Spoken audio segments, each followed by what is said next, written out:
We continue now at the top of Daf Nun Zayin Amud Beis in Meseches Bava Basra. This is Bava Basra Daf 57b. On the previous Amud, the Mishnah said that there are some activities, for example, standing an animal up in a chutzner, that's not considered an activity that creates a chazak in terms of chezkas gimel shanim. Let's say a person would do that, use the chutzner in that fashion for 3 years. That would not be a chazaka that gives him a presumption of ownership.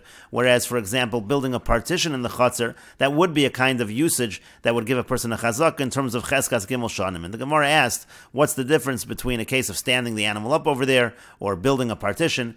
And now the Gemara gives an answer. Rav Nachman says that Rabba Bar Avua says, Hacha b'chatzar hashutfen askin. And over here we're talking about a courtyard that belongs to partners, and one of the partners is trying to establish a chazaka.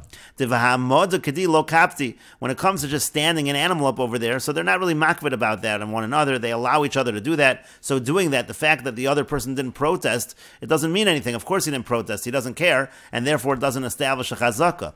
But amachitza kapti, but to put up a partition already, so there the person will be strict, and if he didn't protest, and this person was doing this activity, that could establish a chazaka, again, in terms of chezkas gimel shanim. But the Gemara continues, uvahamoda kedi lo kapti, is it really true that just standing things up, it's not something that people are makbid about, they're not strict about?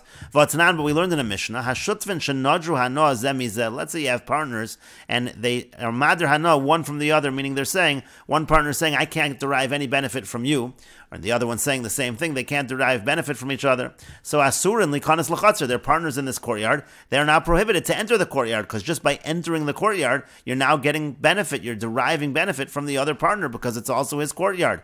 And so you see from the fact that you can't enter the courtyard, that's hamada, that's essentially taking up space, standing in the courtyard, you see that the person is in fact makbid, because if he was not makbid, if the person would just let anyone come and stand things up in the courtyard, so then that's not really considered deriving benefit from him. The fact that it's prohibited, that shows that the person is actually makbid, so you can't give this answer. And so the Gemara says, Ella rather, another answer, Ella Amar of Nachman, Amar Rabba Bar Avua, rather of Nachman says, that Rabba Bar Avua says, Hacha b'rechava shalachore batam askin, and here we're talking about essentially the backyard, the yard that is behind the houses, in that particular area, Devahamoda kadi lo kapti, over there, people don't care about hamada, they don't care when you stand things up, when you stand the animals up, v'yamachitza kapti, but they do care, they are strict when you're going to build a partition, and that's why the partition is considered a chazaka, but not the hamada. And the Gemara continues, Rapapa says a different answer, Idi v'idi b'chatzar hashutfen. In both cases are talking about a situation of a chatzar hashutfen and talking about courtyard of partners. And so then again, if they're both talking, meaning obviously the Mishnah which says hashutfen shenadru hana, that's obviously a courtyard of partners. But if our Mishnah as well is talking about a chatzar hashutfen, why is it that entering into the chatzar is considered a kind of benefit? It seems that there is a hakpada as far as nedarim are concerned, but in terms of cheskas gimel shanim, it seems that there's no hakpada, it doesn't create a chazaka. And so Rapapa answers, v'ika te kapti, v'ika te lo kapti. There are some people that are strict about it, they care about it, and some that don't. And we just make a distinction in terms of what we do. It's essentially like a suffix. It's almost like a doubt, so it depends what the scenario is. Gabe Mamonim, when we're talking about a situation of mumminus, when we're talking about a monetary situation, lakula, so then we're lenient. What we mean to say lenient is that we assume that a person is allowed to use the space to stand animals up over there. We assume there's no hakbada in that situation, and so therefore by assuming there's no hakbada, that also says that there's no cheskas gimel shanim. But Gabe is surah, but when it comes to prohibitions, here you have a situation where there was muder hana, where the person is saying a neder, he's making an oath that he's not going to get any benefit, so we have to be a little stricter. L'chumra, we have to be stricter, and we have to assume that that is considered a benefit, and therefore it would be prohibited to enter into the chatzar. And the Gemara continues with another answer. Ravina says, Liolam lo kapti. Really, when it comes to something like hamada, they're not strict about it. It should not establish a chezkas gimel shanim. The question then is, if it's just something you're not strict about, why is it prohibited in the Mishnah in terms of nedarim?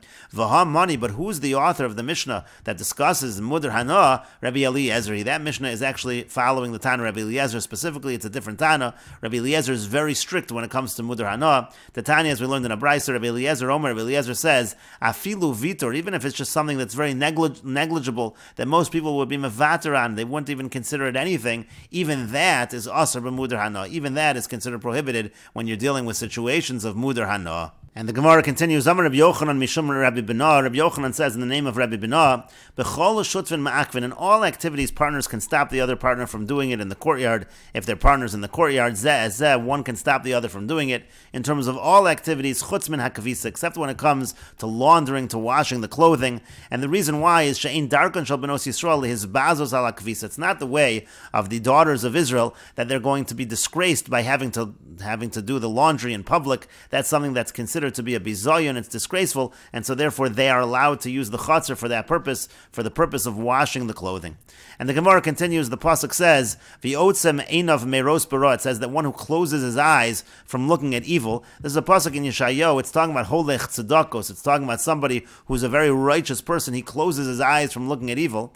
And Amar Rabbi Chiya bar Abba says, Zeh she'ein mistakel b'noshim b'shah she'omdos ala kvisa. This person who's like a tzaddik is a person who doesn't look at the women at the time that they're standing and doing the laundering, the washing of the clothing, because they would go by the river, they would pick up their hems a little bit, it would be something that's not modest, something that's not sneas, so a person's a tzaddik if he doesn't look.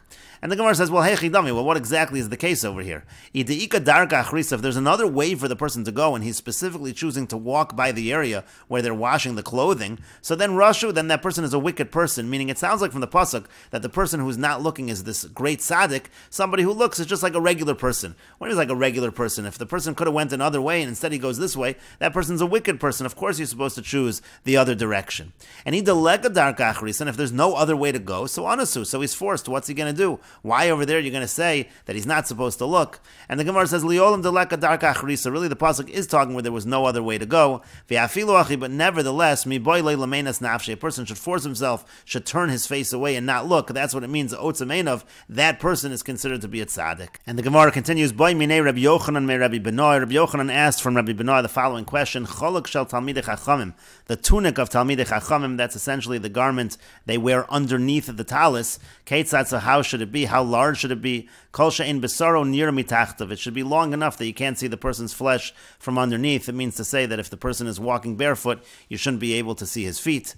And talis shel Talmid Chacham, the talis of the Talmid Chacham that goes over the cholok, Keitzad, how should that be? Kol she'ein chaluko nira mitachtav tefach. So it shouldn't be, you shouldn't be able to see a tefach of the cholok that's underneath. It's even better, of course, if it covers the entire thing, but at least a tefach, more than a tefach, should not be showing.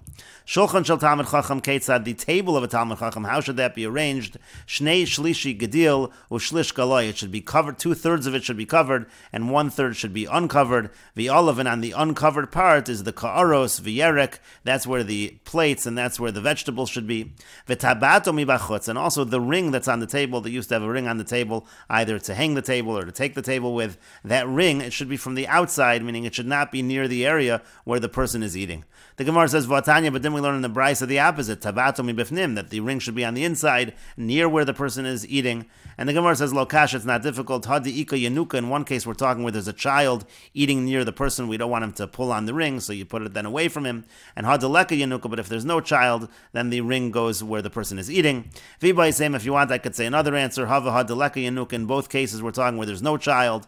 Velokash, it's not difficult. Hadi ika shama, in one case where there's an attendant, you don't want to put it near the person, you don't want him to have to bang into the ring. And hadaleka shama, if there's no attendant, then it could be near the person. Vibai same, if you want, I could say hava hadi ika shama, in both cases there is an attendant. Velokash, it's not difficult. Habi yamama, in one case it's the daytime, you can see it, he's able to avoid it, so it could be near the person. Habilelia, in the other case it's at night, it's hard to see, so it should be away from the person. And the Gemara continues, V'shel am ha'aretz. Now when it comes to the table of an am ha'aretz, dome, that is similar too, and we will continue with this discussion in the next video on Daf Nun Ches Amud Aleph.